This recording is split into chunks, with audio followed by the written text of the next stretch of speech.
सांगली जिल्हा आपत्ती व्यवस्थापनाच्या अनुषंगाने आज महानगरपालिकेने आपत्ती व्यवस्थापनाच्या बाबतीत विशेषतः महापुराच्या बाबतीत जी तयारी केलेली आहे ती पाहण्यासाठी आयुक्त सांगली महानगरपालिका सत्यम गांधी साहेब आणि मी आणि आमच्या सगळ्या टीम्स आज आम्ही इथं आलो होतो।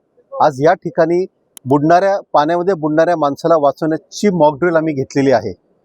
तर या मॉक ड्रिल अत्यंत व्यवस्थितपणे आणि ज्याला आपण कोऑर्डिनेशननी ही मॉक ड्रिल पूर्ण झालेली आहे। त्याचबरोबर इथे आपत्ती व्यवस्थापनाच्या अनुषंगाने जे काही पूर्वतयारी करावी लागते लोकांनी त्याचं प्रदर्शन भरवलेलं आहे आणि या प्रदर्शनात सर्वांनी जास्तीत जास्त लाभ घ्यावा असं आवाहन मी या ठिकाणी करतो।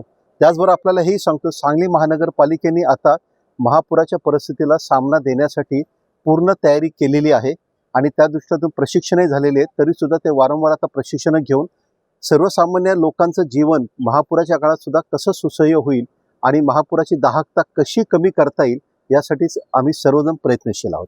NDRFचे जे तुकडे आलेले आहेत तर त्याच्यामध्ये जी टीम आली ती आपल्याकडे साधारणतः एका आठवड्यापूर्वी जिल्ह्यामध्ये आलेली आहे आणि हा जो सगळा आपला महापुराचा पट्टा आहे वाळवा, पलूस, मिरज आणि महानगरपालिका याच्यावर आमचा खरा तर फोकस आहे।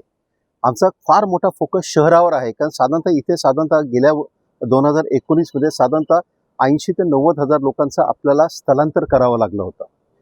शेवटी मानवी जीव हा सर्वात महत्त्वाचा आहे आणि त्याला कमीत कमी त्रास व्हावा आणि तो सुरक्षित राहावा यासाठी NDRFच्या टीम्स मार्फत आम्ही लोकांना आधी प्रशिक्षित करणार आहोत।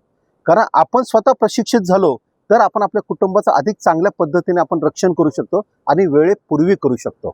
त्यासाठी NDRFच्या टीम्सला मी आपल्या सर्व लोकांना आवाहन करतो की NDRFच्या टीम जेव्हा प्रशिक्षण देतील तर कृपया सर्वांनी वेळ काढावा, प्रशिक्षण समजून घ्यावं आणि प्रशिक्षित सुद्धा व्हावं। NDRFची टीम आपल्याकडे साधारणतः अजून 1.5-2 महिने तरी असणार आहे। ऑलरेडी आता सुरू झालेले आहेत प्रशिक्षण वेगवेगळ्या ठिकाणी सुरू झाले। अशीच अधिकृत माहिती जाणून घेण्यासाठी या पेजला नक्की फॉलो करा आणि हे रील जास्तीत जास्त लोकांना शेअर करा।